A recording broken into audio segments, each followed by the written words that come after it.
नमस्कार।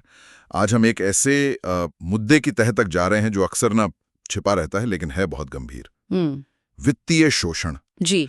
और खास तौर पे हम ये देखेंगे कि कैसे ऑस्ट्रेलिया की जो टैक्स प्रणाली है उसका गलत इस्तेमाल इस शोषण को करने के लिए किया जा सकता है। हाँ। हमारे पास ना टैक्स प्रैक्टिशनर्स बोर्ड के एक वेबिनार का ब्यौरा है। उसमें इंस्पेक्टर जनरल ऑफ टैक्सेशन की जो हालिया रिपोर्ट आई थी उस पर बात हुई थी। जी, वो महत्वपूर्ण रिपोर्ट है। तो आज की बातचीत का मकसद यही है कि इस जानकारी से ये समझें कि भाई ये समस्या कितनी गहरी है, कैसे ये टैक्स सिस्टम इसका जरिया बन जाता है और फिर पीड़ितों की मदद के लिए क्या हो रहा है या शायद क्या होना चाहिए। चलिए इसको थोड़ा खोलते हैं। बिल्कुल। और ये जानना ना कई बार चौंकाने वाला हो सकता है कि कैसे टैक्स जैसी मतलब एक सामान्य सी चीज वित्तीय नियंत्रण और धोखाधड़ी का एक हथियार बन सकती है। हाँ, सही कहा। ये रिपोर्ट असल में टैक्स एजेंट्स और जो सरकारी एजेंसियां हैं उनके लिए एक तरह की गाइड भी है कि भाई इस मुश्किल मुद्दे को कैसे पहचाने, कैसे निपटे इससे। तो शुरुआत यहीं से करते हैं कि ये वित्तीय शोषण आखिर है क्या, मतलब टैक्स के संदर्भ में। देखिए, इसकी कोई एक आप कहें कि तयशुदा कानूनी परिभाषा तो नहीं है, पर आमतौर पर इसका मतलब है किसी की आर्थिक आज़ादी छीनने के लिए कंट्रोल करना, फायदा उठाना या परेशान करना। एक पैटर्न होता है ये। अच्छा। और टैक्स के मामले में ये कई तरह से हो सकता है। जैसे मान लीजिए किसी को बिना बताए या जबरदस्ती कंपनी डायरेक्टर बना दिया। हाँ, या फर्जी टैक्स रिटर्न भर दिए उनके नाम पर, किसी के माईगव अकाउंट पर कब्जा कर लिया या उनके सुपर एनुएशन फंड से पैसे निकाल लिए। ये सब तरीके हैं। और ये कितना आम है? पीड़ितों के अनुभव क्या कहते हैं? रिपोर्ट में कुछ आंकड़े हैं? हाँ, आंकड़े तो हैं और वो भी काफी चिंताजनक। रिपोर्ट बताती है कि ऑस्ट्रेलिया में हर 6 में से 1 महिला और 13 में से 1 पुरुष ने कभी न कभी आर्थिक शोषण झेला है।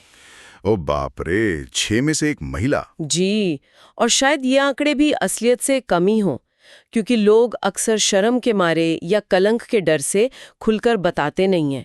वो सीधे सीधे वित्तीय शोषण जैसा शब्द इस्तेमाल नहीं करते शायद। और अब इसी से जुड़ी वो लुइस की कहानी है ना, जो वेबिनार में बखाई गई थी। हाँ, वो काफी मतलब आंखें खोलने वाली थी। हाँ बिल्कुल। लुइस का केस एक बहुत सटीक उदाहरण है। वो एक पढ़ी लिखी महिला थी। पति ने उन्हें काम करने से रोका, फिर उन्होंने खुद एक कैफे शुरू किया। अच्छा। और बस यहीं से पति ने गड़बड़ करनी शुरू कर दी। लुइस को पता भी नहीं चला और उन्हें कंपनी का डायरेक्टर बना दिया गया, बिना उनकी जानकारी के। जी हाँ, एक फर्जी ईमेल आईडी बनाकर टैक्स एजेंट से संपर्क किया, लुइस का माईगव अकाउंट अपने कंट्रोल में ले लिया। बाप रे। और फिर लुइस के नाम पर टैक्स रिटर्न फाइल किए, जो भी रिफंड आया वो अपने खाते में ले लिया। और हद तो तब हो गई जब उनके सेल्फ मैनेज्ड सुपर फंड यानी एसएमएसएफ से भी पैसे निकाल लिए। और लुइस को ये सब पता कब चला? उन्हें तब पता चला जब एटीओ मतलब ऑस्ट्रेलियन टैक्सेशन ऑफिस ने उनसे संपर्क किया। एसएमएसएफ पर पेनल्टी लगी थी और उन्हें डायरेक्टर पेनल्टी नोटिस डीपीएन मिल गया। तब जाकर ये पूरा मामला खुला। ये तो दिखाता है कि कोई कितना भी पढ़ा लिखा या जानकार क्यों न हो, इस जाल में फंस सकता है। बिल्कुल सही। वित्तीय साक्षरता यहाँ बचाव नहीं कर पाई। और ये केस ना सीधे सीधे टैक्स प्रैक्टिशनर्स की भूमिका पर भी सवाल उठाता है। हाँ, उनकी क्या जिम्मेदारियां हैं ऐसे मामलों में? टैजा एक्ट का जिक्र था शायद। जी, टैक्स एजेंट सर्विसेज एक्ट, उसके तहत उनकी कई जिम्मेदारियां हैं। जैसे कोड आइटम 9 कहता है कि क्लाइंट की स्थिति का सही पता लगाने में पूरी सावधानी बरतें। कोड आइटम 4 है कि हमेशा क्लाइंट के हित में काम करें। कोड आइटम 5 हितों के टकराव को मैनेज करने के बारे में है।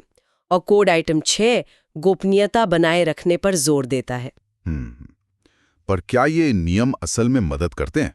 मतलब प्रैक्टिशनर्स को क्या कोई ट्रेनिंग मिलती है कि वो ऐसे शोषण को पहचान सकें? मुझे लगता है ये मुश्किल होगा। यही तो बड़ी चुनौती है।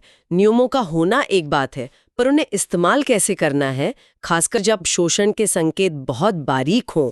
प्रैक्टिशनर्स को इसकी कोई खास ट्रेनिंग नहीं होती अक्सर। तो फिर क्या करना चाहिए? इसीलिए कुछ चीजें बहुत जरूरी हो जाती हैं, जैसे पहचान की ठीक से पुष्टि करना, जिसे प्रूफ ऑफ आइडेंटिटी कहते हैं। अगर कुछ भी अटपटा लगे, जरा भी शक हो, तो गहराई से सवाल पूछना।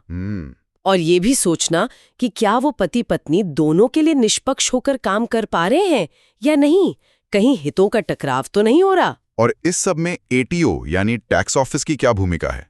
उनकी भी तो कुछ सीमाएं होंगी। एटीओ के लिए भी ये आसान नहीं है। सोचिए, उनके जो फ्रंटलाइन कर्मचारी हैं उन्हें पीड़ितों को पहचानना होता है, और वो भी इस तरह कि उन्हें और ज्यादा तकलीफ या सदमा ना पहुंचे। इसके लिए ना एक ट्रॉमा इन्फॉर्म्ड अप्रोच की जरूरत होती है। सही बात है। और एक और बात जो रिपोर्ट में थी कि सिस्टम में ऐसा कोई तरीका नहीं है जिससे पीड़ित की पहचान हो सके, मतलब कोई फ्लैग या इंडिकेटर। हाँ, ये एक बड़ी कमी है। कोई खास इंडिकेटर नहीं है वित्तीय शोषण के शिकार लोगों के लिए एटीओ के सिस्टम में। इसका नतीजा ये होता है कि बेचारे पीड़ित को हर बार हर नए अधिकारी के सामने अपनी पूरी दर्दनाक कहानी फिर से सुनानी पड़ती है। ये तो बहुत तकलीफदेह होगा। बिल्कुल। और फिर कर्ज माफी के अधिकार भी एटीओ के पास सीमित हैं। अगर किसी पर अन्यायपूर्ण तरीके से कर्ज चढ़ गया है तो गंभीर कठिनाई के आधार पर राहत हमेशा मिल जाए ऐसा जरूरी नहीं। और वो गोपनीयता वाले कानूनों का क्या? वो भी तो एक बाधा है ना? हाँ, वो एक बहुत बड़ी बाधा है। Tax secrecy laws. ये कानून एटीओ को दूसरी एजेंसियों जैसे पुलिस वगैरह से जानकारी साझा करने से रोकते हैं। अच्छा, मतलब अगर एटीओ को पता भी चल जाए कि शोषण हो रहा है तो वो आसानी से पुलिस को नहीं बता सकते। हाँ, मुश्किल है, प्रक्रिया जटिल है और सीमाएं हैं। नतीजा ये होता है कि जो अपराधी है उस पर शिकंजा कसना मुश्किल हो जाता है। रिपोर्ट में ये आंकड़ा था कि 2023 में सिर्फ 4 और 2024 में केवल 5 मामले ही लॉ एनफोर्समेंट को भेजे गए। बस इतने कम? ये तो अविश्वसनीय है। मतलब सिस्टम खुद ही कहीं ना कहीं रोक रहा है। बिल्कुल। और इसका असर दूसरी चीजों पर भी पड़ता है, जैसे चाइल्ड सपोर्ट। अगर कोई अपनी आय छुपाता है या गलत जानकारी देता है टैक्स में, तो बच्चों को मिलने वाला जो सपोर्ट है उसमें देरी हो सकती है या वो कम हो सकता है। ओ हाँ, ये भी एक पहलू है। तो जरूरत इस बात की है कि एटीओ और सर्विसेज ऑस्ट्रेलिया जैसी संस्थाओं के बीच बेहतर तालमेल हो, जानकारी साझा करने के रास्ते आसान हो ताकि पीड़ितों की मदद हो सके और दोषियों को पकड़ा जा सके। क्या इस दिशा में कुछ हो रहा है? हाँ, कुछ कदम उठाए जा रहे हैं। जैसे टैक्स प्रैक्टिशनर्स बोर्ड (TPB) अब प्रैक्टिशनर्स के लिए गाइडलाइन बना रहा है, और जो प्रैक्टिशनर्स जानबूझकर इस तरह के दुरुपयोग में मदद करते हैं उन पर कार्रवाई भी कर रहा है। अच्छा। और एटीओ भी एक वल्नरेबिलिटी फ्रेमवर्क पर काम कर रहा है, मतलब जो लोग ज्यादा जोखिम में हैं उनकी पहचान और मदद के लिए एक ढांचा तैयार कर रहा है। चलिए, ये कुछ सकारात्मक कदम हैं।